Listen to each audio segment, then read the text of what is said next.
જય માતાજી મિત્રો, હર હર મહાદેવ। સ્વાગત છે તમારું મારી યુટ્યુબ ચેનલ આજના સત્સંગમાં।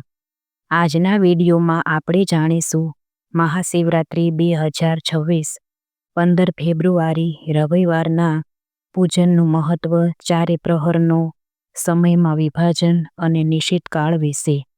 જો તમને મારો વિડીયો પસંદ આવે તો લાઈક, શેર ને સબસ્ક્રાઈબ કરજો।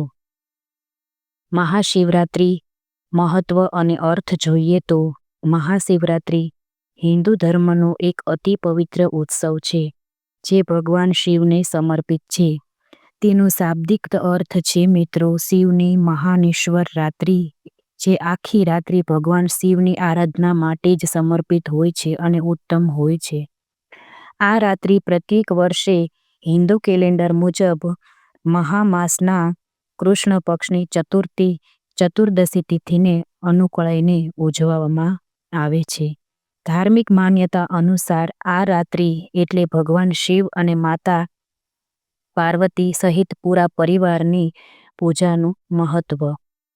શિવજીએ સમુદ્ર મંથનમાં હલાહલ વર્તમાન કરીને જગતનું રક્ષણ કર્યું હતું।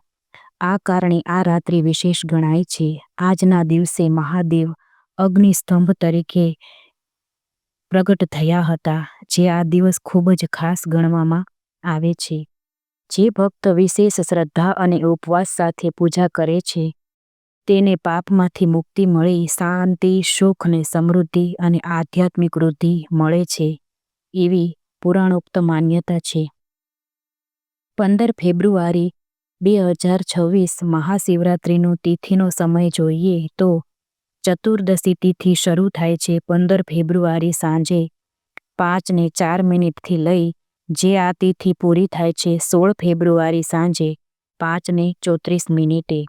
એટલે કે 15 ફેબ્રુઆરીની સાંજથી જ મહાદેવની પૂજાનું મહત્વ હોય છે, કેમ કે આ દિવસે 4 પ્રહરની પૂજા કરવાની હોય છે, જે રાત્રિના જ થાય છે। તો 15 ફેબ્રુઆરીએ આપણે મહાશિવરાત્રિ ઉત્સવ મનાવીશું। 16 ફેબ્રુઆરીની સાંજ સુધી આ તિથિ રહે છે અને એટલેથી જ રાત્રિ પૂજા એ 2 દિવસ વચ્ચેની રાત્રિના ભાગમાં કરવી ખૂબ જ જરૂરી છે। ચારે પ્રહરનું પૂજાનું સમય આપણે જોઈ લઈએ। મહાશિવરાત્રિની પૂજા રાત્રિના 4 ભાગોમાં વિભાજિત હોય છે। પ્રત્યેક પ્રહરમાં પૂજા અભ્યાસ કરવાથી ખાસ શુભતા મળે છે। પ્રથમ પ્રહરનું મુહૂર્ત જોઈએ તો રાત્રિના 6:11 લઈ 9:23 સુધીનું રહેશે। 15 ફેબ્રુઆરીએ પ્રભાતમય પ્રભારો માત્ર પૂજા અને કૃપા માટે આરંભ કરી શકાય છે। બીજા પ્રહરની પૂજા જોઈએ તો રાત્રે 9:23 લઈને 12:35 સુધી રહેશે। દિવસની જાગરણની શરૂઆત થાય છે અને ભજન અને મંત્રોચ્ચાર કરવાથી ખૂબ જ પુણ્ય ફળની પ્રાપ્તિ થાય છે। ત્રીજા પ્રહરની પૂજા જોઈએ તો રાત્રે 12:35 લઈ રાત્રિના 3:47 એટલે કે વહેલી સવારના 3:47 સુધીનું મુહૂર્ત છે। રાત્રિના મધ્ય ભાગમાં ચોથી પવિત્ર સમય ધ્યાન અને રુદ્રાભિષેક માટે આ ઉત્તમ ગણાય છે। ચોથા પ્રહરની પૂજા જોઈએ તો 3:47 વહેલી સવારથી લઈ સવારના 7 વાગ્યા સુધી રહેશે। વહેલી સવારે ભગવાન સાથે આત્મિક જોડાણ વધારવા માટે પૂજા કરવી જોઈએ, જે ખૂબ ખાસ છે। નિશિતકાળની વાત જો આપણે કરીએ તો નિશિતકાળ એ સૌથી શ્રેષ્ઠ સમય મહાશિવરાત્રિમાં ગણાય છે। નિશિતકાળની પૂજાનું મુહૂર્ત આપણે જોઈએ તો રાત્રિના 12:09 લઈને 1:01 સુધી રહેશે। નિશિતકાળ એ રાત્રિના મધ્યમ સમય છે, જે ભગવાન શિવ માટે અત્યંત શુભ અને પાવન ગણાય છે। આ કાળમાં કરેલી પૂજા ખૂબ જ ઉત્તમ અને શ્રેષ્ઠ ફળ આપનારી હોય છે।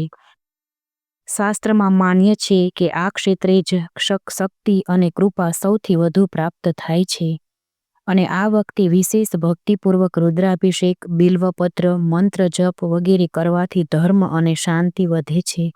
આટલું નિશિતકાળની પૂજાનું મહત્વ છે। પૂજા ઉપવાસ કરવાના અને તેના મહત્વના લાભ જોઈએ તો રાત્રિના આ દિવસમાં રાત્રિભર જાગૃતિ અંધકાર ઉપર વિજયનું પ્રતીક ગણાય છે। ઉપવાસ માન્ય કે શરીરને શુદ્ધ કરે છે અને મનને ત્યાગ વૈરાગ્ય તરફ દોરી જાય છે, તેથી ઉપવાસ પણ કરવો જોઈએ. ભગવાન શિવની પૂજા અને રુદ્રી નારાયણ મંત્ર જપ આધ્યાત્મિક વિકાસ માટે ખૂબ જ ઉત્તમ ગણાય છે આજના દિવસે, તો તે પણ કરવા જોઈએ. મહાશિવરાત્રિ એ ભગવાન શિવ માટે સર્વશ્રેષ્ઠ રાત્રિ પૂજા છે. મહાન રાત્રિઓમાંની આ એક રાત્રિ છે, જેમણે પોતાની કૃપા અને આશીર્વાદથી જીવનમાં શાંતિ, સુખ અને વિકાસ મહાદેવની કૃપાથી મળે છે. આ દિવસે રાત્રિના 4 પ્રહરમાં પૂજા, ખાસ કરીને નિશિતકાળ એટલે કે મધ્યરાત્રિમાં આરાધના કરવી ખૂબ જ શુભ માનવામાં આવે છે. મહાદેવ તો દેવોના દેવ, ત્રિભુવન ગુરુ કહેવાય છે. આ દિવસે મહાદેવના પૂરા પરિવાર સાથે મહાદેવની પૂજા કરવી જોઈએ અને મહાદેવના પૂરેપૂરા પરિવારને પણ યાદ કરવો જોઈએ. ઓમ નમઃ શિવાય. જય માતાજી.